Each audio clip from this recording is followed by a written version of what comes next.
इस कार्यक्रम के पुण्यार्चक हैं विद्या अरय गुरु भक्त परिवार श्री 1008 शांतिनाथ दिगंबर जैन मंदिर, बीसा नागदा समाज, भिंडर राजस्थान। श्री 1008 आदिनाथ दिगंबर जैन मंदिर, नरसिंहपुरा समाज, भिंडर राजस्थान। श्री कमल चंद जी स्नेहलता सोगानी, पुत्र पुत्रवधू मनीषा यशा, पोता पोती किंजल अक्षत, बेटी दामाद अनिता राजेश जी, दिव्यांश मेहुल सेक्टर 8 प्रताप नगर सांगानेर राजस्थान। बोलिए पंच परमेष्टि भगवान की, भगवान महावीर स्वामी की, अहिंसा परमो धर्म की, परम पूज आचार्य गुरुवर श्री विद्यासागर जी महाराज की, परम पूज आचार्य श्री समय सागर जी महाराज की, परम पूज सुंदर सागर जी महाराज की।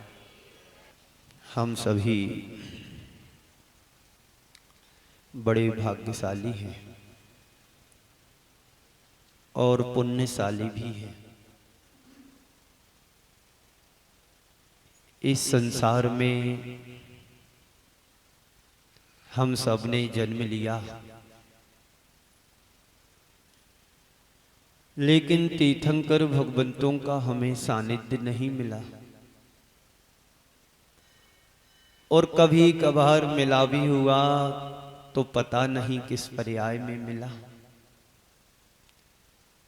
मनुष्य पर्याय में मिला होता तो निश्चित सम्यक दर्शन हम सब ने प्राप्त कर लिया होता, और सम्यक दर्शन के अभाव में हम संसार में भटक रहे हैं, ये निश्चित भी है। संत कहते हैं धर्म क्या है? बत्थु सहाव धम्मो दस लक्षणम धम्मो रणत्यम च धम्मो जीवाणाम लक्षणम धम्मो। हमारे आचार्यों ने धर्म की 4 परिभाषाएं बतलाई हैं। वस्तु का स्वभाव भी धर्म कहा है, रणत्यम च धम्मो, रत्नत्रय को भी धर्म कहा है, जीवाणाम लक्षणम धम्मो, जीवों की रक्षा करना भी धर्म कहा है, और इस तरह से हमें धर्म की 4 परिभाषाएं बतलाई हैं आचार्यों ने। ये धर्म अपनी जगह ठीक है। आप जो पूजन करते हैं ये भी एक धर्म का रूप है, अभिषेक करके चले जाते हैं उनका भी धर्म का एक रूप है, अभिषेक के साथ साथ जो पूजन भी करते हैं वह भी एक धर्म का रूप है, और पूजन करने के साथ साथ धर्म उपदेश भी सुनते हैं, यह भी एक धर्म का रूप है। जिस तरह आप जीवन को जीना चाहें धर्म के साथ जी सकते हैं। संत कहते हैं असली धर्म क्या है? महाराज नकली धर्म भी होता है? हाँ होता होगा। नकली धर्म भी होता होगा धर्म, लेकिन यथार्थ में धर्म क्या है? यथार्थ में धर्म है वस्तु के स्वरूप की पहचान करना। आपको पता है जहर खाने से मरते हैं, पता है कि नहीं? बोलो हाँ बोलो, जोर से आवाज आना चाहिए। जहर खाने से मरते हैं सबको पता है, पर प्रैक्टिकल रूप में किसने अभ्यास किया? तो कैसे पता कि जहर खाने से मरते हैं? ये हमें सदियों से सुनते आ रहे हैं कि जहर खाकर खाते हैं वो मर जाते हैं, इसका एक स्वभाव है। दूसरा प्रश्न, नीम का स्वभाव कड़वा होता है? फिर आवाज कम। नीम का स्वभाव क्या है? नीम की प्रकृति क्या है? कड़वापन। गन्ने का स्वभाव क्या है? गन्ने का स्वभाव क्या है? और आपका स्वभाव? जैसा संपर्क होता है वैसा स्वभाव हमारा। किसी ने पूछा पानी से कि तुम्हारा रंग कैसा है? तुम्हारा रंग कैसा है? तो पानी ने बड़ा सुंदर जवाब दिया, हमें जिस रंग में मिला दो वैसा रंग हमारा हो जाता है। तो वस्तु स्वभाव धम्मो, प्रकृति वस्तु का स्वभाव है, जो जैसा उसका नेचर है वही उसका गुण धर्म कहा गया है। पर संत कहते हैं असली धर्म क्या है, तो अंदर की विषमता नहीं, हमारी समता है। अच्छा सच्चा धर्म हमारी आंतरिक समता है, जो विषमता में भी हमें समता से जीने की कला सिखाता है। ये समता हमारे अंदर कैसे आएगी? बस तुम जीना सीख लो। जैसे नीम का स्वभाव कड़वा है, गन्ने का स्वभाव मीठा है, तो तुम्हारा भी तो कोई ना कोई स्वभाव नेचर होना चाहिए। हमारा स्वभाव ऐसा नहीं होना चाहिए कि गंगा गए तो गंगादास, जमुना गए तो जमुनादास। एक रूप स्वरूप में जैसा भगवान का स्वरूप हमें दिखाया गया है, वैसा ही रूप स्वभाव का हमारा होना चाहिए। समता यानी हमारे विषमताओं में स्थिरता लाना। स्थिरता का मतलब क्या हुआ? प्रसन्नता बनाए जीवन में रखना। कितनी भी गर्मी पड़े, अभी महाराज श्री बोल रहे थे अंदर कमरे के 34 टेम्परेचर हो गया कमरे के अंदर। गर्मी अपना रूप दिखाएगी, यही उसका नेचर है। जब सर्दी आती है तो कहते बहुत सर्दी हो रही, बहुत सर्दी हो रही, बहुत सर्दी हो रही। तो सर्दी गर्मी करे क्या? जैसे आप अपना रूप बदलते रहते हो, ऐसी सर्दी गर्मी भी अपना रूप स्वरूप बदलते रहते हैं। इसके मध्य हम सबको स्थिरता बनाए रखना है, वही तुम्हारे जीवन की प्रसन्नता कहलाती है। सदा बहार प्रसन्न बने रहें तो कैसे आए हमारे जीवन में स्थिरता, कैसे आए हमारे जीवन में ठहराव। 4 बातें आज आपके सामने रखूंगा, एक एक बात को धीरे धीरे समझने। स्वभाव को जानो, वस्तु स्वभाव धम्मो। स्वभाव क्या है, प्रकृति क्या है? जैसे नीम का स्वभाव कड़वा कहा गया है, तो नीम गुड़ के साथ भी यदि हम खाएंगे तब भी कड़वी लगेगी। बोलो, है अनुभव ऐसा? जोर से बोलो। बहुत धीमे बोलते, डर लगता है कहीं फंस गए तो।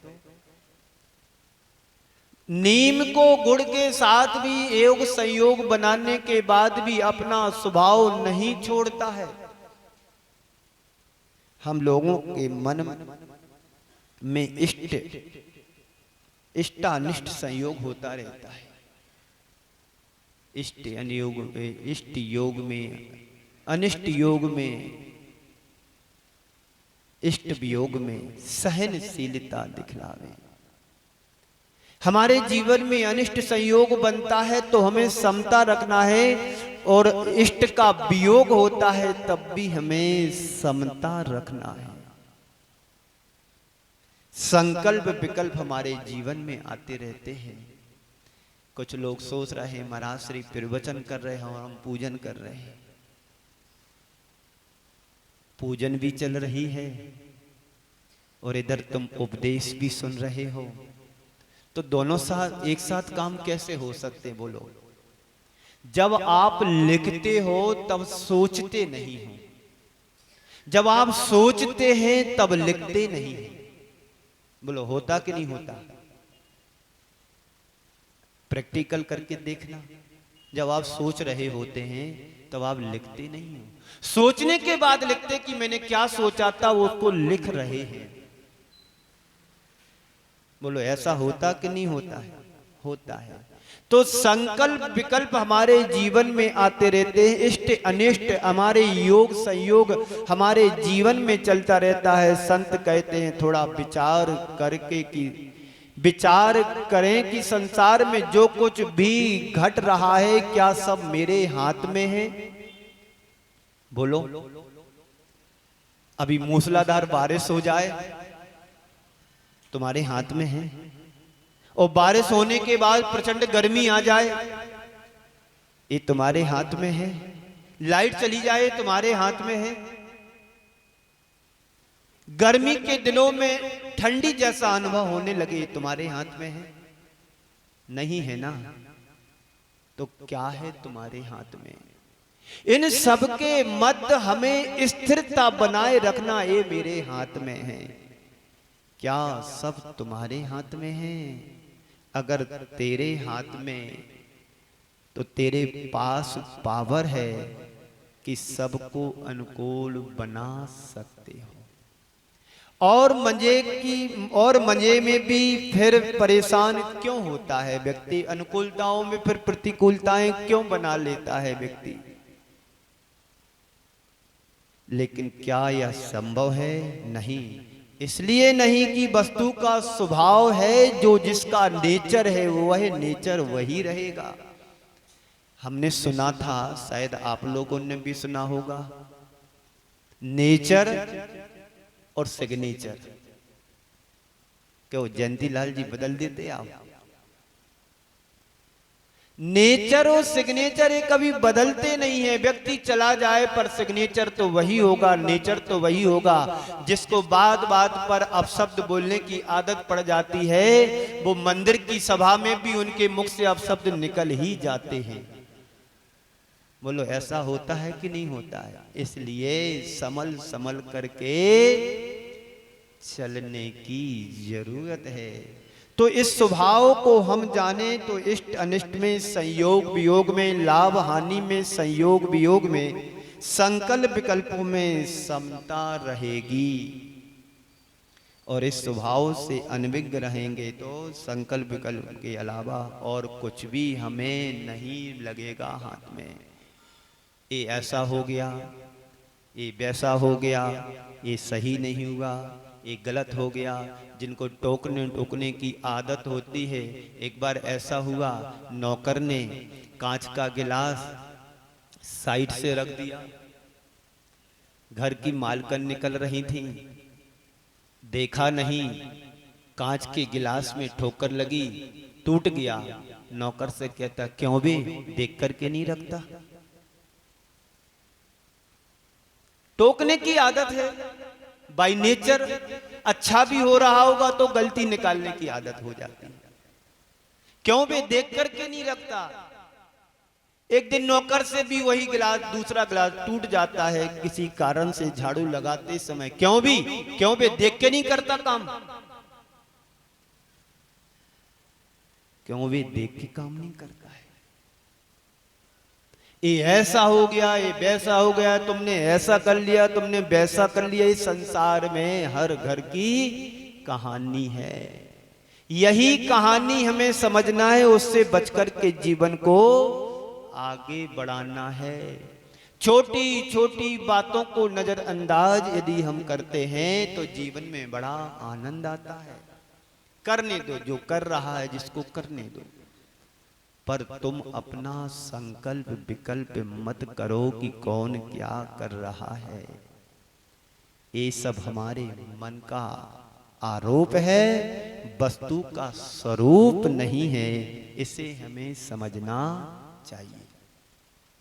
आप लोग भगवान की स्तुति करते समय ये पढ़ते हैं, बोलते हैं, मैं भ्रमो अपन पो बिसरी आप अपनाए, विधि फल पुण्य पाप निज को पर का करता पिछान, पर में अनिष्टता इष्ट ठान, आकुलित भयो अज्ञान धारी रखो, मृग मृग तृष्णा जानी वारी, तन परिणति में आप विचार कबहु ना अनुभवो, सो पद सार।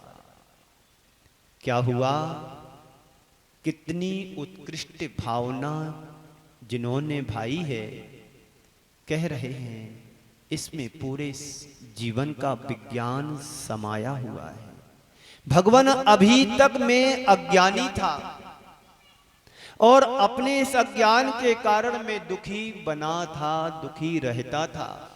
संसार में व्यक्ति के जीवन के साथ जितने भी दुख लगे हैं, और दुखों का अनुभव व्यक्ति अपनी अज्ञानता के साथ अनुभव में लाता है।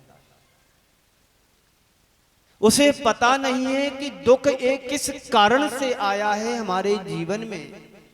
लेकिन जो ज्ञानी होता है वो दुख में घबराता नहीं है, वो कर्म का उदय समझ करके इससे बचने का प्रयास करता है, सोचता है आज यदि दुख मेरे जीवन में आया है ये मेरे कर्म के उदय के कारण आया है, कर्म हट जाएगा, दुख चला जाएगा। गर्मी पड़ रही है, पड़ेगी। ज्ञानी सोचता है जब तक पृथ्वी तपेगी नहीं तब तक बारिश भी नहीं होगी। और अज्ञानी क्या कहता है, बहुत गर्मी हो रही, बहुत गर्मी हो रही, एसी में बैठा तब भी कह रहा गर्मी लग रही। ये अज्ञानता की पहचान है। तो भगवान अभी तक मैं अज्ञानी था और अपने इस अज्ञान के कारण दुखी रहता था, और मेरे भाव भ्रमण का एक ही कारण रहा कि मैं अपने इस स्वभाव को जान नहीं पाया। जिस दिन व्यक्ति अपने स्वभाव को पहचान लेगा उसे फिर ज्यादा उपदेश सुनने और सुनाने की जरूरत नहीं पड़ेगी, क्योंकि उसे पता है कि हमारा स्वभाव क्या है। संसार में जो कुछ भी मुझे दिखाई दे रहा है ये सब विभाव है, स्वभाव नहीं। हमारे अंदर के जो परिणाम नित्य प्रति क्षण प्रतिपल चल रहे हैं ये मेरा स्वभाव नहीं, विभाव है। आत्मा का स्वभाव तो जानना और देखना है। कैसा है आत्मा का स्वभाव? एगो में शाश्वतो आधा, आधा यानी आत्मा। मैं एक शाश्वत आत्मा हूं, चिरकाल रहने वाली, अजर अमर अविनाशी हूं। जो एक को जान लेता वो संसार में सबको जान लेता, जो एक को नहीं जानता वो संसार में किसी को नहीं जानता है। ऐसा समय सार में कहा है। उस स्वभाव को पहचानो, उस स्वरूप को पहचानो, उस रूप को नहीं। रूप तो बाहर का विभाव है, आत्मा का स्वरूप तो अजर अमर अविनाशी है। हमारे भगवान कैसे रहते हैं? आंख पर आंख, आंख अध खुली है, हाथ पर हाथ रखे, पैर में पैर फंसे हैं। देख रहे किसी को क्या? किसी को नहीं देख रहे। वो अपने आप में लीन हो गए, निज में लीन हो गए। आपके अंदर भी वह क्षमता है जो भगवान के पास थी। भगवान आज भी कह रहे हैं कि तुम अपने ज्ञान को जागृत करो, अंदर के ज्ञान को प्रकट करो। हमारा ज्ञान कैसा है? भ्रमित वाला ज्ञान है। किसी ने कुछ कहा तो उनकी बात मान ली, किसी ने फिर दूसरी किसी ने और बात कही तो उसकी भी बात मान ली, क्योंकि हमें ज्ञान ही नहीं है।